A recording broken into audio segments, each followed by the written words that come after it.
Bonsoir à tous, merci d'avoir choisi TV+ pour vous informer les principales articulations de ce journal. Grave accident de circulation au premier campement de la commune d'Akanda. Un ressortissant français a eu la vie sauve grâce à l'intervention des forces de sécurité et de défense. Vous le verrez. La communauté chrétienne observe aujourd'hui le Vendredi Saint. Quel est le sens et la signification de cet événement religieux? Vous aurez les explications dans ce journal avec Maya Meza. Et puis, réflexion sur le génocide contre les Tutsis au Rwanda. Le secrétaire général des Nations Unies invite toutes les nations à rester fermes contre la montée de la haine et de l'intolérance. Vous le verrez. Et puis, nous ouvrons cette édition d'information avec ce grave accident de circulation qui a eu lieu ce matin au premier campement de la commune d'Akanda, c'est au nord de Libreville, capitale gabonaise. Un Français a été fauché par un véhicule. Il a eu la vie sauve grâce à l'intervention des forces de sécurité et de défense qui ont dépêché sur place les moyens importants tels que cet hélicoptère que vous observez sur ces petits écrans, mais également le service de sapeurs-pompiers. Une intervention qui d'ailleurs a été fustigée par les habitants de cette partie de Libreville qui ont estimé que ces mêmes déploiements devraient également avoir lieu lors du naufrage du navire ferry Esther Miracle. On nous informe également que le directeur général de la marine marchande, son directeur de la flotte, vient d'être mis sous dépôt de mandat dans l'affaire du naufrage du navire ferry Esther Miracle. Nous y reviendrons avec force et détails au cours de nos prochaines éditions d'information. La suite avec la visite du président Ali Bongo de la nouvelle salle de Commonwealth au sein de la bibliothèque municipale de la commune de Port-Gentil. Une visite qui s'inscrit dans le cadre de sa tournée républicaine. Presse présidentielle. La maison de la jeunesse de la bibliothèque municipale reçoit le président de la République, Ali Bongo Ondimba. L'espace dédié à l'épanouissement des jeunes de cette localité offre de nombreuses opportunités comme le projet d'incubateur dédié au métier du digital. C'est avec joie et allégresse que les jeunes de Logoué Maritime ont accueilli le chef de l'État à l'occasion de sa tournée républicaine. La nouvelle salle du Commonwealth, située au sein de la bibliothèque municipale et de la maison de la jeunesse, a été réhabilité dans le cadre des responsabilités sociétales des entreprises RSE. Avec les élèves en présence du chef de l'État, le maire a fait une présentation de la structure. Les élèves présents dans la salle ont interprété une chanson en anglais sous le regard admiratif du président Ali Bongo Ondimba qui n'est pas resté insensible.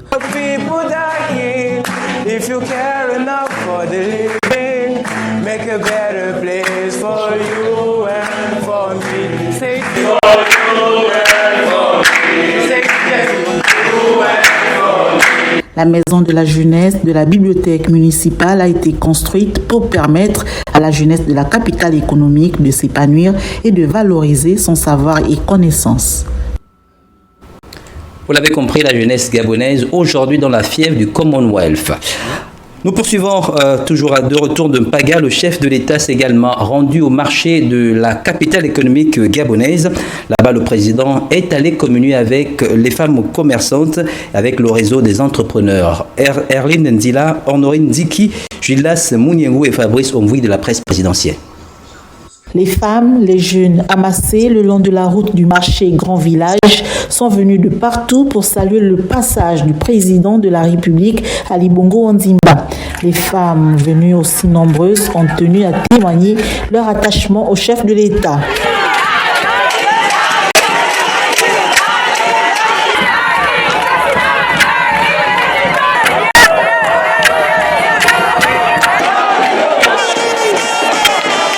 En présence du maire de la ville de Port-Gentil, le numéro 1 gabonais a communié chaleureusement avec le réseau des femmes entrepreneurs. La visite du chef de l'État au marché Grand Village démontre une fois de plus son engagement et sa volonté d'accroître le développement pour l'amélioration des conditions de vie des habitants de Logoué Maritime. Retour sur l'affaire de l'assassinat de Dina Bongo Ibwanga.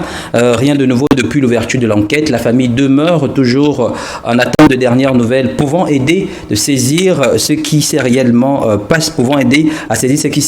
passé en Turquie. Plus de précisions avec Ruth Matsanga. La famille de Dina Bongo, toujours plongés dans la douleur depuis le meurtre de leur fille. Pour la maman d'Edina, l'enquête se poursuit en Turquie. Elle ne veut pas se fier aux réseaux sociaux et que le gouvernement lui donne un éclaircissement sur les suspects qui ont été relâchés en Turquie. Face à cela, elle est attristée. Le ministre est venu, il nous a fait comprendre, il était ici à la maison, il nous a fait comprendre que au niveau de la Turquie, l'enquête était, on avançait sur... en tout cas, ils étaient en train de faire l'enquête et ils ont déjà attrapé 4 Turcs et 2 étrangers. Donc l'enquête est en train de se poursuivre. Bon, c'est vrai, on ne va pas se fier aux réseaux sociaux. Ce matin, je suis attristée, je suis vraiment attristée. Ce que j'attends sur les réseaux sociaux, on m'a fait comprendre que toutes les personnes qui ont été arrêtées ont été relâchées. Donc, je ne sais pas si c'est vrai, mais je demande à mon gouvernement de m'informer. Elle se rappelle des dernières paroles de sa fille avant son départ pour la Turquie et veut que les personnes qui ont tué sa fille soient arrêtées juste pour leur demander si vous n'avez pas eu pitié d'elle. Elle est partie apprendre. Elle est partie apprendre. Elle me disait, maman, je pars, je vais revenir parce que je dois servir mon pays. Je dois servir mon pays. Je ne pars pas pour aller apprendre et puis travailler là-bas. Non, je dois servir mon pays. Ce que je demande, c'est que on arrête ceux qui ont commis ce crime. C'est ce que je demande. C'est vrai, ça ne va plus me ramener ma fille, mais au moins, peut-être que j'aurai l'occasion de leur demander que qu'est-ce qu'elle vous a fait. Qu'est-ce qu'elle vous a fait? Je vais leur poser cette question. Je ne vais rien faire, je vais juste leur demander, vous n'avez pas eu pitié d'elle? La famille d'Edina remercie toutes les personnes qui se mobilisent pour que justice soit faite sur cette affaire. Nous sommes très émus de la manière dont cette nouvelle a pris le monde entier. Et nous tenons à remercier toutes les personnes, que ce soit au Gabon, en Turquie, en France, en tout cas dans le monde entier, aux États-Unis, toutes ces personnes qui aujourd'hui ont fait en sorte que le monde entier sache ce qui se passe en Turquie. Vraiment, nous remercions. Nous remercions toutes ces personnes, les médias que vous êtes, les réseaux sociaux. Pour la famille, après 2 semaines du décès d'Edina, elle souhaite que le gouvernement gabonais fasse le compte rendu de l'enquête préliminaire, car elle ne sait plus à qui s'adresser. Toujours dans la suite de cette édition d'information, les panneaux d'interdiction dans les stations-service sont bien visibles. Qu'en est-il du respect de ces mesures? En cas du non-respect de ces mesures, quels sont les risques encourus? Les explications avec Jessica Andjoa. L'utilisation du téléphone portable dans les stations-service est proscrite. Pourtant, au quotidien, nous avons tout le temps des problèmes par rapport aux interdits. Il y a certains qui respectent les consignes données par la station et d'autres ne respectent aucune consigne. Voyez-vous, le téléphone, pendant que la batterie chauffe, il peut avoir une étincelle et puis on court les risques d'incendie. Justement, c'est comme par exemple un fumeur. Lorsqu'il passe devant une station, sans pourtant prêter attention, il peut jeter le mégot de cigarette et tout bascule. C'est pareil que pour un téléphone. C'est un peu ça. À tout moment, le téléphone peut chauffer et puis ça explose dans ses mains et puis du coup, la station prend feu en fait. L'interdiction du téléphone, c'est interdit à la station.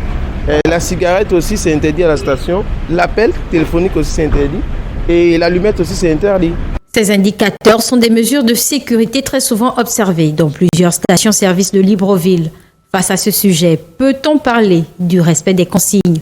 Par exemple, arrêter le moteur, les téléphones, ce sont un peu des choses qui ne sont pas très prises en considération par certaines personnes. Je pense que les pompistes ne doivent pas s'arrêter de sensibiliser, sinon avoir plus de rigueur.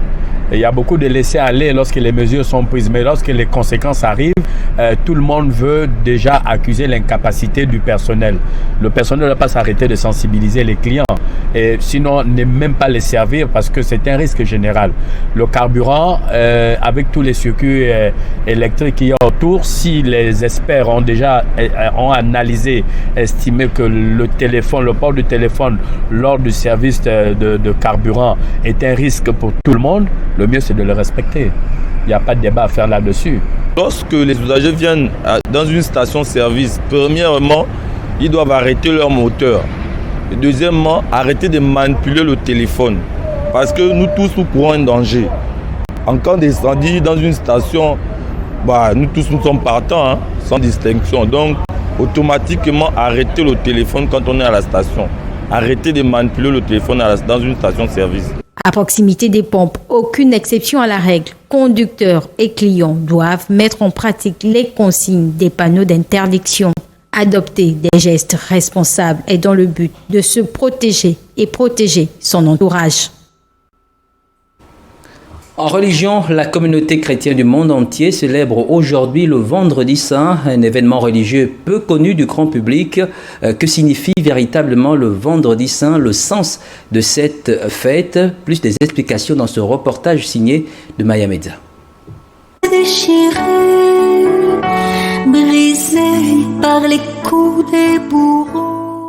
Comme tous les vendredis de l'année, le Vendredi Saint est un jour de pénitence. Les catholiques sont alors tenus, comme le rappelle le Code de droit canonique, de s'adonner d'une manière spéciale à la prière et à pratiquer les œuvres de piété et de charité. En plus d'être un jour de pénitence, le Vendredi Saint est aussi un jour d'abstinence et de jeûne. La célébration de l'office du soir du Vendredi Saint est précédée dans la journée du chemin de croix. Son origine remonterait au XIVe siècle. Les franciscains à qui on avait confié la protection des lieux saints invitaient les fidèles à Jérusalem pour participer à la passion de Jésus. L'idée est venue un siècle plus tard de créer des stations pour faire mémoire aux événements qui ont précédé la mort de Jésus.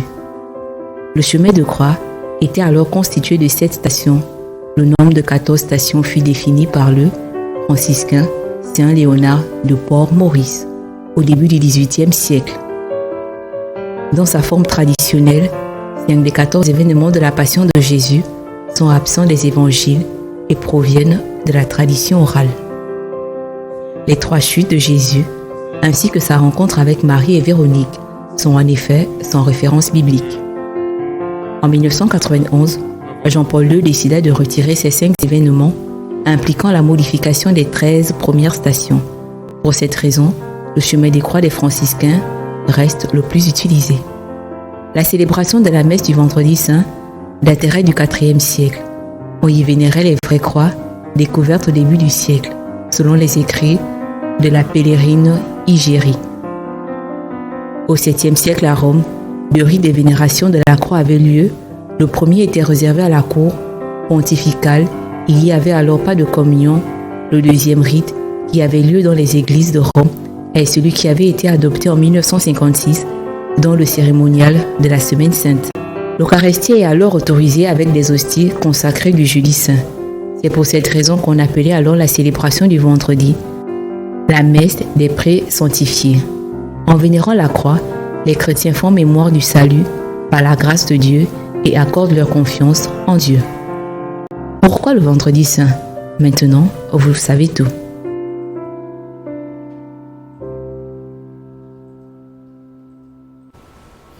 Autre célébration aujourd'hui, la célébration de la Journée mondiale de la santé, une manifestation qui marque le 75e anniversaire de l'Organisation des Nations Unies, un événement qui avait pour thème la santé pour tous. Chimène Idon donne plus de détails.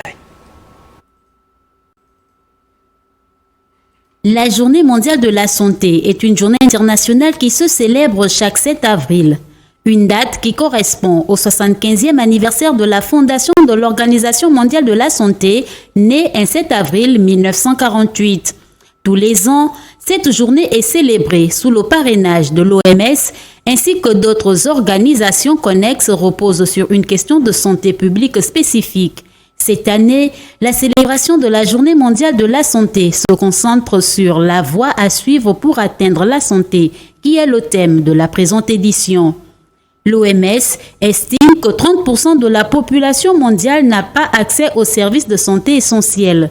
En 1948, tous les pays du monde se sont retrouvés et ont mis en place l'OMS dans le but de promouvoir la santé, assurer la sécurité dans le monde et servir les personnes vulnérables pour que chacun d'entre nous puisse atteindre le meilleur niveau de santé et de bien-être. Le droit à la santé est un droit humain fondamental. Chacun doit avoir accès aux services de santé dont il a besoin, quand et où il a besoin, sans difficulté financière, insiste l'OMS. La Journée mondiale de la santé permet donc d'inciter à l'action de relever les défis sanitaires d'aujourd'hui et de demain. L'OMS exhorte les dirigeants de chaque pays à respecter leurs engagements et à faire appliquer les droits de chacun. La Journée mondiale de la santé fait partie des 8 campagnes mondiales menées chaque année par l'Organisation mondiale de la santé avec la Journée mondiale de la tuberculose, de la lutte contre le paludisme, du sida, la Journée mondiale sans tabac, la semaine de la vaccination, la Journée mondiale des donneurs de sang et celle de l'hépatite. Retour à l'intérieur du pays, à Oyem. On parle de la visite des sites pilotes d'agriculture suivie des remises de dons de kits aux agriculteurs de la province du Wallenthem, une initiative de la FAO en partenariat avec le ministère de l'Agriculture et de l'Élevage. Des précisions avec Maya Meda sous les images de notre correspondant Curtis Sobamze.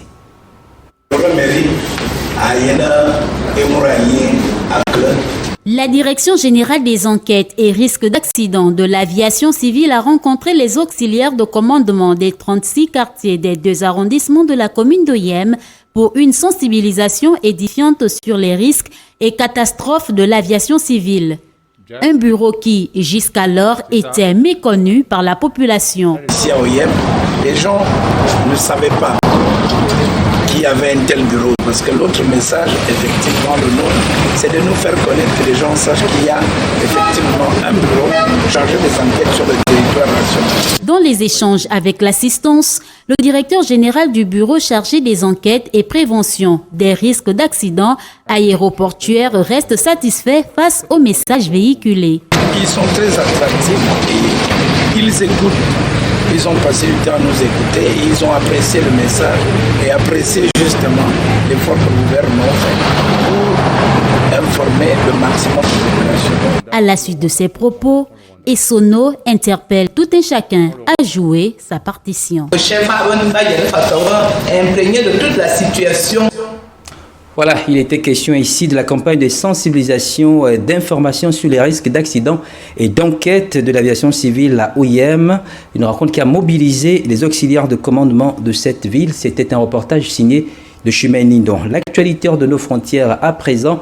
Au Rwanda, des rescapés du génocide des Tutsis du Rwanda ont commémoré ce vendredi le 29e anniversaire de la tragédie à Paris, ville qui a érigé un monument à la mémoire des victimes. Cette cérémonie marque le début de 100 jours de la commémoration. Sidela Liman nous en dit plus dans ce récit. Des cicatrices ouvertes, des cauchemars terrifiants, mais aussi l'espoir d'une mémoire un jour apaisée. Lors d'une cérémonie commémorant le 29e anniversaire du génocide de 1994 contre les Tutsis, l'accent a été mis sur l'espoir incarné par la jeunesse rwandaise. Aujourd'hui, nous nous réunissons pour honorer le sacrifice continu des survivants et nous souvenir de tous ceux que nous avons perdus pendant le génocide contre les Tutsis. Une douzaine d'adolescents vêtus de noir ont déclamé une émouvante lettre aux grands-parents qu'ils n'ont pas connus, massacrés en 1994, avant de laisser la place au témoignage de 2 survivants. Entre avril et juillet 1994, plus de 800 000 personnes selon l'ONU, essentiellement des membres de la minorité Tutsi, ont été massacrées dans des conditions abominables, un génocide orchestré par le pouvoir de la majorité Hutu. Un monument à la mémoire des victimes sera érigé sur les quais de Seine en plein cœur de Paris, a annoncé l'Élysée à l'occasion de cette commémoration, un nouveau pas mémoriel effectué par la France, dont le président Emmanuel Macron a reconnu les responsabilités dans le génocide de 1994. Le monument sera érigé rive gauche, juste en face du monument à la mémoire des victimes du génocide arménien. Il s'agit de rendre un hommage national visible et permanent à la mémoire des victimes, a indiqué l'Élysée, qui lancera avec la ville de Paris un appel d'offres fin mai. La France, qui entretenait des relations étroites avec le régime rwandais, a longtemps été accusée de complicité par Kigali. Une commission d'historiens mise en place par le président Macron a conclu en 2021 à des responsabilités lourdes et accablantes de la France, tout en écartant la complicité. Ce rapport a permis un rapprochement inédit entre Paris et Kigali après des décennies de tensions. En France, on parle de la 11e journée de manifestation contre la réforme de retraite dans le pays. Malgré l'importante mobilisation de forces de l'ordre, les manifestations se poursuivent. À ce jour, le gouvernement français semble maintenir la réforme. Plus de précisions avec Aïcha Akoui.